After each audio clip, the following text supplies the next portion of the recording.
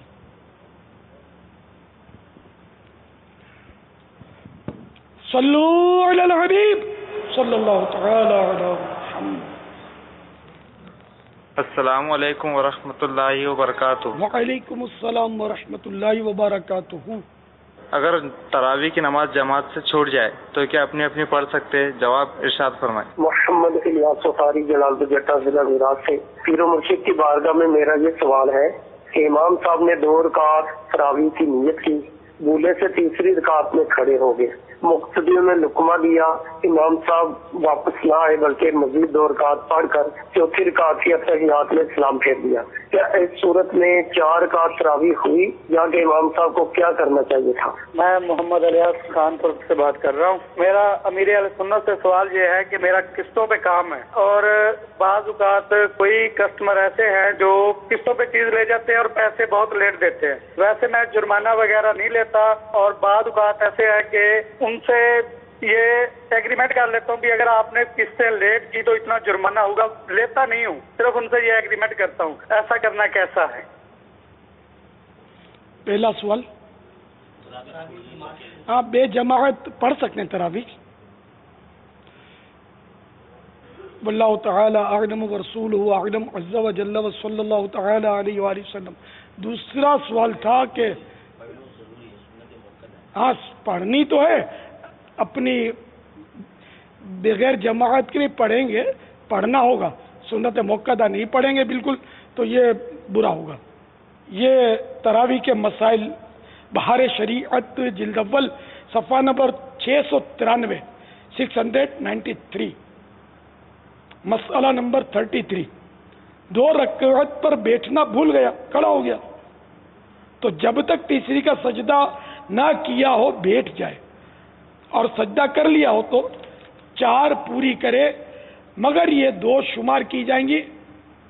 اور جو 2 پر بیٹھ چکا ہے، 2 پر قاعدہ کیا تھا اور پھر کھڑا ہوا تھا امام، تو یہ تراویح کی 4 رکعتیں ہوئی. اب اس میں سجدے سہو کا تذکرہ تو نہیں ہے. لقمہ دے سکتے ہیں، بیٹھنے کا حکم تو ہے کہ سجدہ کرنے سے پہلے لقمہ دے دے. سجدے کے بعد دے گا تو پھر بے محل ہوگا کہ تیسری کا سجدہ امام کر گیا، اب کوئی لقمہ دے گا تو اس کی نماز ٹوٹ جائے گی. اور اب اگر امام لقمہ لے گا تو امام کی بھی ٹوٹ جائے گی. امام کی ٹوٹے گی تو پیچھے اس کے جتنے مقتدی ہیں نماز پڑھنے والے ان سب کی ٹوٹ جائے گی. واللہ تعالی اعلم ورسولہ اعلم عز وجل وصلی اللہ تعالی علیہ وآلہ وسلم. صلو علی الحبیب صلی اللہ تعالی علی محمد. جی کہہ رہے کہ وہ لوگ دیتے نہیں ہیں تو میں جرمانہ لیتا نہیں ہوں، لیکن ان سے یہ طے کر لیتا ہوں کہ جرمانہ لوں گا. یہ تو مشہوری ہو گیا ہوگا کہ لیتا تو ہے نہیں. جرمانہ ایک ناجائز کام ہے، مالی جرمانہ لینا ناجائز کام ہے. تو اب ایک ناجائز کام کا کہنا کہ میں یہ ناجائز کام کروں گا اور پھر نہیں، تو یہ کہنا بھی تو صحیح نہیں ہے نا. اس طرح سودا کرنا جائز نہیں ہوگا. ہاں اس طرح سودا کرنا بھی جائز نہیں ہوگا. تو جتنا ایسا کیا آپ ان سے سب سے توبہ کریں. جیسے کہ بعض اوقات وہ ماں باپ دھمکیاں دیتے ہیں میں خودکشی کر لوں گا، تو یہی نہ کہ مطلب میں حرام کروں گا، گناہ کروں گا، تو یہ دھمکی نہیں دے سکتے. نیت نہ ہو تب بھی، نیت ہو تب بھی خودکشی کرنی نہیں ہے نا، گناہ اللہ کی نافرمانی ہے. تو گناہ کی دھمکی دینا یہ بھی گناہ ہے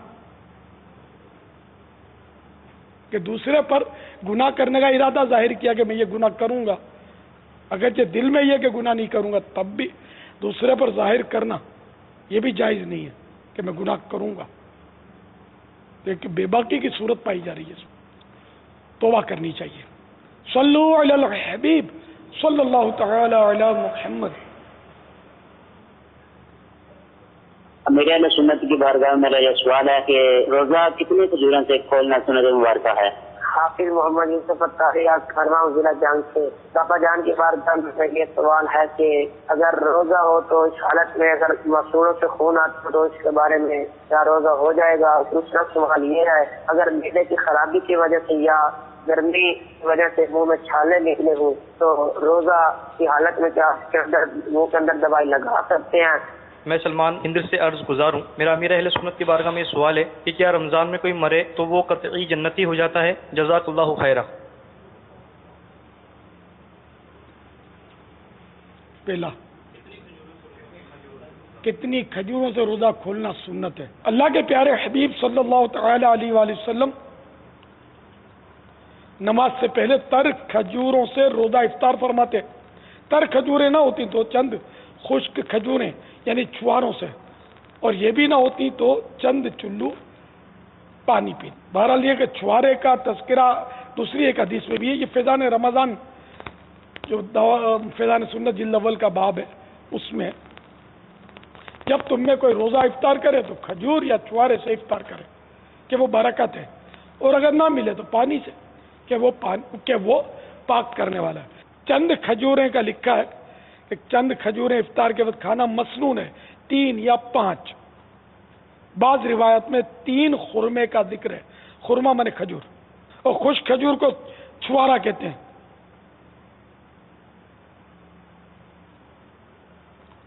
خشک چھواروں، ماشاءاللہ جزاک اللہ. ویسے طاق عدد پسند ہے، وہ حدیث ان اللہ وتر و یحب الوتر، بے شک اللہ وطر ہے اور وطر کو پسند کرتا ہے. وطر مانے طاق، 1 3 5 7، مگر اللہ ایک ہے، 3 نہیں ہے، اللہ ایک. تو جب بھی اس طرح کا کوئی کام کرے نا، کھجوریں کھائے تو 3، تو احیاء العلوم میں لکھا ہے 3 5 اس طرح، تاکہ وحدانیت کا تصور رہے. واللہ تعالی اعلم ورسولہ اعلم عز وجل وصلی اللہ تعالی علیہ وآلہ وسلم. صلو علی الحبیب صلی اللہ تعالی علیہ وسلم. رمضان میں مرنے والا قطعی جنتی تو ہم کسی کو نہیں کہہ سکتے نا. انبیاء کرام یقیناً قطعی جنتی ہیں. جن صحابہ کرام علیہم الرضوان کو اللہ کے پیارے حبیب صلی اللہ تعالی علیہ وآلہ وسلم نے اپنی ظاہری حیات میں جنت کی بشارت دی، وہ قطعی جنتی. اس کے علاوہ تمام صحابہ جنتی ہیں. دیکھو جنتی لکھا ہے، لفظ قطعی پڑھا نہیں ہے. اچھا، اور باقی جو مسلمان ہیں ان کے بارے میں حسن ظن کہ اللہ کرے کا تو جنت میں ہوں گے. ہم یقینی طور پر ہم کیا خبر دے سکتے ہیں؟ ہمارا اپنا کچھ نہیں پتا کہ ہم کہاں جائیں گے. اللہ کی رحمت سے جنت ملے گی، ہے نا. یہ کہہ سکتے ہیں اللہ کے کرم سے جنت ملے گی، محبوب کے صدقے میں جنت عطا ہوگی، شفاعت کے صدقے میں جنت ملے گی. تو ویسے رمضان شریف میں مرنے کی فضیلت ہے کہ اس میں یہ اس طرح کے روایتیں ہیں کہ ان کو عذاب قبر نہیں ہوگا. فیضان سنت کا باب فیضان رمضان صفحہ نمبر 70. جو خوش نصیب مسلمان ماہ رمضان میں انتقال کرتا ہے اس کو سوالات قبر سے امان مل جاتی ہے، عذاب قبر سے بچ جاتا اور جنت کا حقدار قرار پاتا ہے. چنانچہ حضرات محدثین کرام رحمہم اللہ السلام کا قول ہے جو مؤمن اس مہینے میں یعنی رمضان المبارک میں مرتا ہے وہ سیدھا جنت میں جاتا ہے، گویا اس کے لیے دوزخ کا دروازہ بند ہے. یہ محدثین کرام کے قول کے حساب سے تو وہ مطلقاً ہے یہ قول. یہ قطعی جنتی ہے، یہ سیدھا جنت میں گیا. کسی کو ہم مقرر کر کے کہ میرے باپ کا انتقال ہو گیا وہ سیدھا جنت میں گیا، یا میرا فلاں دوست روزے میں فوت ہو گیا، رمضان میں روزہ تھا، یہ سیدھا جنت میں چلا گیا. یہ جملے کسی کو مخصوص کر کے ہم نہیں کہہ سکتے. یہ خبر نبی دے سکتا ہے، ہم نہیں دے سکتے، اور اب کوئی نبی تو آئے گا نہیں. پیارے آقا صلی اللہ تعالی علیہ وآلہ وسلم اب بھی فرما سکتے ہیں، لیکن وہ جو اس کے پھر احکام ہیں، جیسے خواب میں آ کر کسی کو فرما دیا کہ تو جنتی ہے، تب بھی اس کے لیے یہ نہیں کہا جائے گا کہ یہ قطعی جنتی ہے. کہ خواب حجت نہیں ہوتے، دلیل نہیں بن سکتے.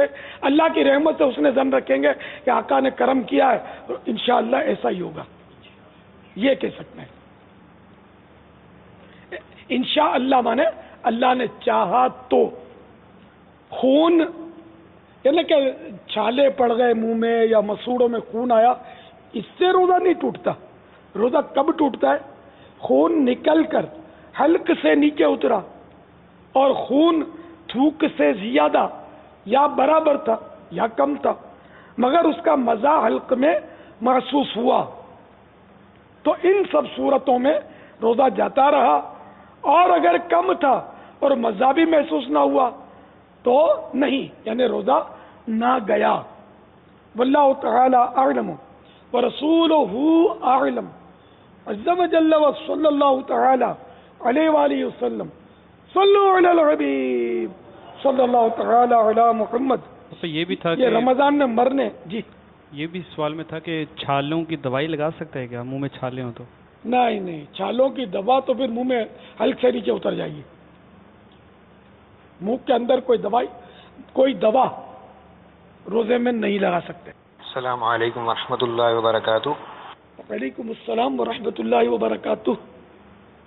بابا جان کی بارگاہ میں سوال عرض ہے، تشہد اتحیات میں بیٹھنے وقت درود ابراہیم کی جگہ کوئی اور درود پڑھ سکتے ہیں، اور اس کے علاوہ رکوع و سجود میں تسبیح کی 3 مرتبہ پڑھنے کی بجائے 1 مرتبہ بھی پڑھ سکتے ہیں؟ میرا نام امتیاز حسین ہے، میں شاہیوال سے بات کر رہا ہوں. میرا سوال یہ ہے کہ قرآن پاک کو پڑھنے سے میں ڈرتا ہوں، ہاتھ لگانے سے ڈرتا ہوں، صرف اس لیے کہ کہیں گناہ نہ ہو جائے. میری اس معاملے میں رہنمائی فرمائی جائے. فاروق نگر لاڑکانہ وہاں محمد رضا تاری باپا کی بارگاہ میں سوال یہ ہے، یاری شریف کے جو چندے والے پیسے ہیں اس کے افطار پارٹی کر سکتے ہیں یا خیرات کر سکتے ہیں؟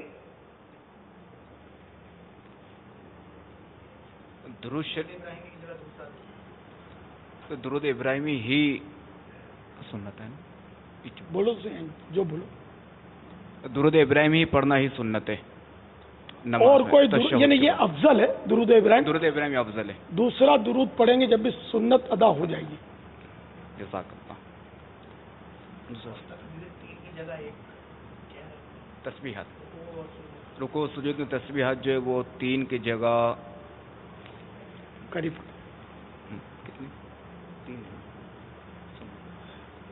رکوع اور سجود کی تسبیحات اگر بلا وجہ 3 کے بجائے 1 بار پڑھیں گے تو یہ مکروہ تنزیہی ہے.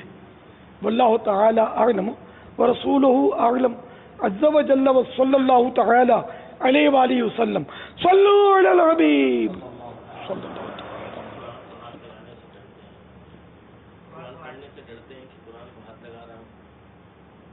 ڈر کی قرآن کریم کو ہاتھ لگاتے ہوئے ڈر لگتا ہے، یہ سوال ہے. دوبارہ چلاتے ہیں یعنی قرآن کریم کو ہاتھ لگاتے ہوئے ڈر لگتا ہے کہ کہیں گناہ گار نہ ہو جاؤں.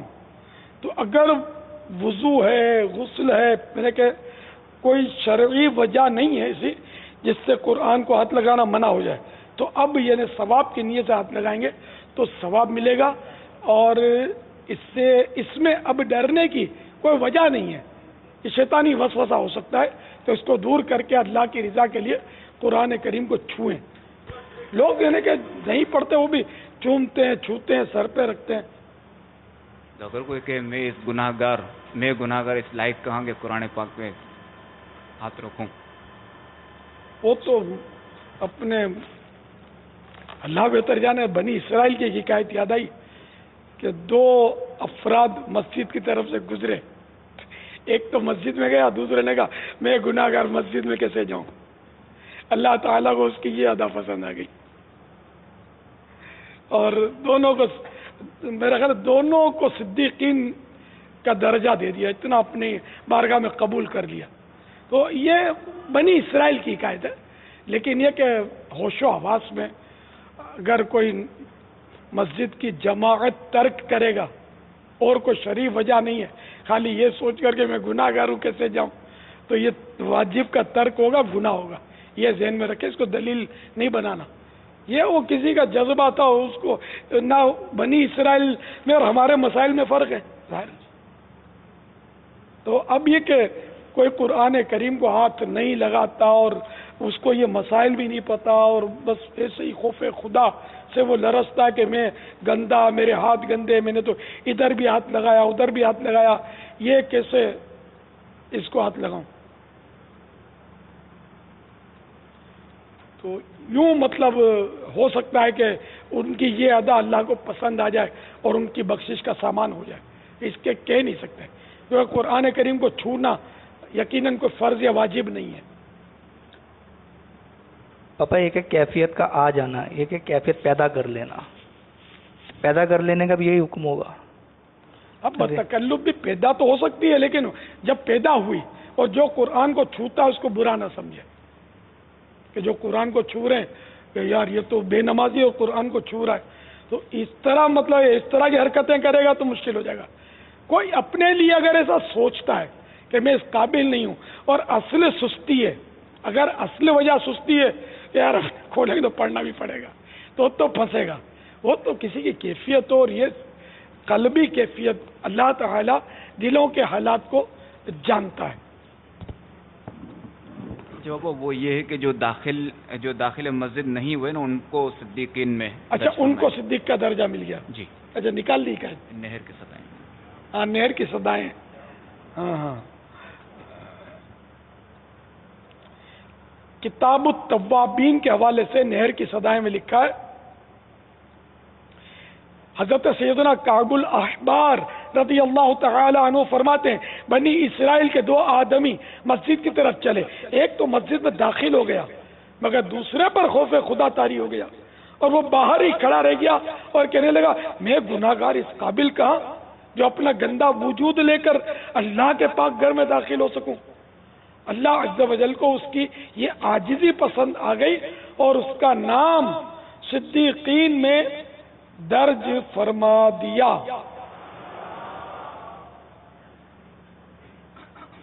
یاد رہے صدیق کا درجہ ولی اور شہید سے بھی بڑا ہوتا ہے.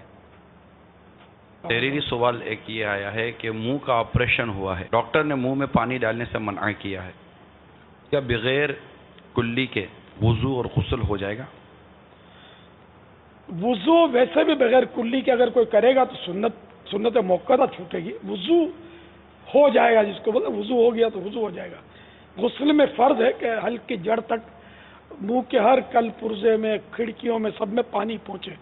اب واقعی منہ میں کوئی ایسا مرض ہے کہ جس کو پانی نقصان کرتا ہے اور اگر یہ کوئی طبیب حاذق ایسا کہتا ہے، ماہر طبیب جو کہ فاسق نہیں ہے، تو اس کی بات مانی جائے گی.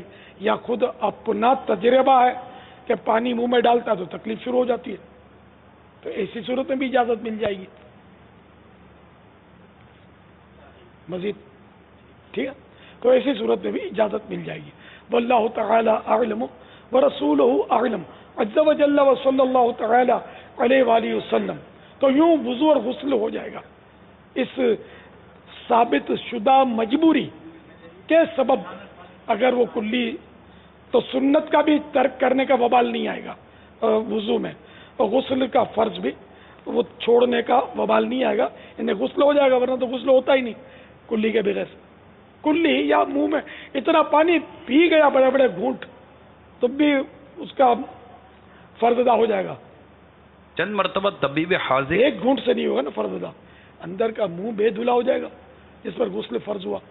دیکھیے پاپا اگر اس نے پانی پی لیا تو اس صورت میں جو بھلے وہ ایک ہی مرتبہ کا ہو، غسل کا جو فرض ہے یعنی وہ اسی طرح پیا کہ جس طرح منہ بھر کے پیتے ہیں، جسے یعنی سنت کے خلاف جس طرح پیتے ہیں اس انداز میں پیا تو اس کا فرض ادا ہو جائے گا. ہر جگہ کل پرزے میں پانی بہہ گیا، دانتوں کی کھڑکیوں میں، کھانچوں میں، کونوں میں، داڑھوں کی کروٹوں میں، ہر جگہ پانی یوں پھرتا ہوا پی گیا تو بھی وہ کلی والا کام ہو گیا، اس کا یعنی فرض ادا ہو گیا.